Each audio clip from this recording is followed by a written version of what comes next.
As if JPMorgan Chase wasn't bad enough, their involvement with pedophile and vile excuse for a human being, Jeffrey Epstein, has made them look even worse. Let's pull up this headline from the Washington Post. JPMorgan reaches $290 million settlement with Epstein's victims. So Aaron Gregg from the Post reported that the tentative agreement would resolve allegations made in a federal lawsuit filed last year in Manhattan. Jane Doe 1 v. JPMorgan Chase Bank.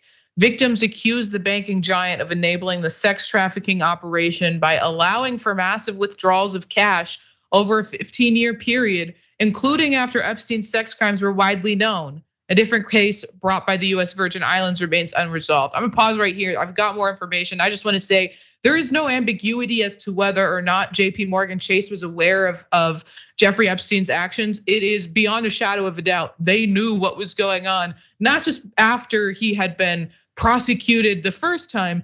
Before that, they were aware of what was going on. There's recorded documentation, particularly, people are, it's sort of well known that Jamie Dimon's involvement in it. They knew what was going on and continued to allow it to happen. They played a part in it, and they absolutely, deserve to be held accountable. I think $290 million is not nearly enough. That's the settlement they've agreed to. But let's get into some more of the details here.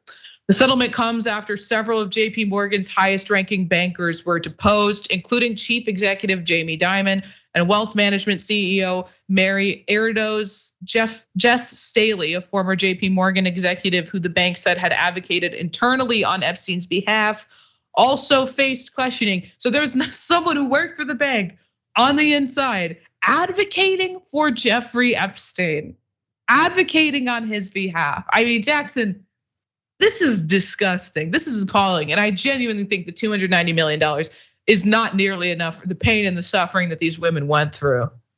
Yeah, I think people should be in jail over stuff like this, just because of, things like this can happen, and then it can be a traumatic scar on your psyche for the rest of your life. Not only that, but how much of an operation this was. And I think that stories like this, more than anything else, reveal that organizations, government entities are just groups of people who make decisions. And oftentimes those decisions are self-centered. Laws and rules are only things that exist up here that we choose to follow or not. So, like you pointed out, there's absolutely no question that JPMorgan and the executives there knew what Jeffrey Epstein was up to. And all the people who were involved with him, I mean, it goes without saying that they kind of let him get along with it because they were involved in the operation and because he knew where their skeletons were hidden. He had information on them, because otherwise, how could a guy like this have gotten away with this for so long? And why did a guy like this have this much money in the first place? He started off as like some Joe Schmo middle school teacher or something. And I'm not saying that to criticize teachers. I'm saying that to go from a teacher to a multi-billionaire who's basically just an international pimp. That's basically what he was. It's just like he had a lot of help getting there. And organizations like JPMorgan Chase absolutely helped pave the way. So I think people should be in prison over stuff like this. Exactly. And for anyone who's wondering if the name Jamie Dimon sounds familiar to you, you might remember him from the likes of crying on TV about Elizabeth Warren's proposed wealth tax and saying that she was demonizing unfairly CEOs and the CEO class. So he was more upset about the idea that he might have to pay higher taxes than he was about the fact that his organization that he was in charge of at the time was assisting Jeffrey Epstein by helping manage his wealth. So that's some perspective on that. But let's get into some more details about the lawsuit. Now, the lawsuit zeroed in on the extent to which those who knew or worked with Epstein were aware of his crimes and enabled them or looked the other way. It alleged the bank repeatedly ignored warnings that Epstein had been abusing teenage girls while profiting from business he brought to the bank. And their lack of action is absolutely disturbing, and the reason why I think primarily that they need to be held accountable. Depositions showed that top JPMorgan executives were informed as early as 2006 that the bank had flagged suspicious activity on his accounts.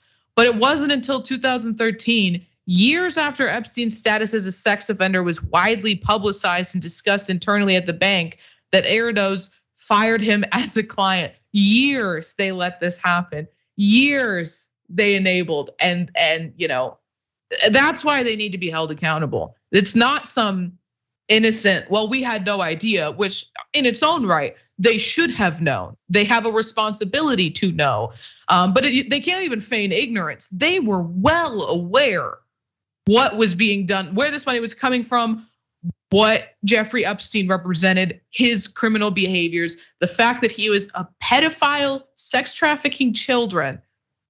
And they still had someone inside lobbying on his behalf, and they continued to have his business. Jackson, I mean, we talk about, the corporate world and their immoral behavior. I mean, this is just it to an extreme degree. Yeah, and I mean, especially too, that's pretty stark to look at. They first got wind of it in 2006, which means that it had already been going on. You gotta, any type of operation that you have, it takes time to get good at it. You gotta work the kinks out. You know what I'm saying? Like anything anybody does, even if it's legal, even if it's perfectly normal, even if it's just running a restaurant, it takes time. And in 2006, I was a freshman in high school. I think, if I recall, you know what I mean? Like, so that's, and Jeffrey Epstein went down very recently. So that's like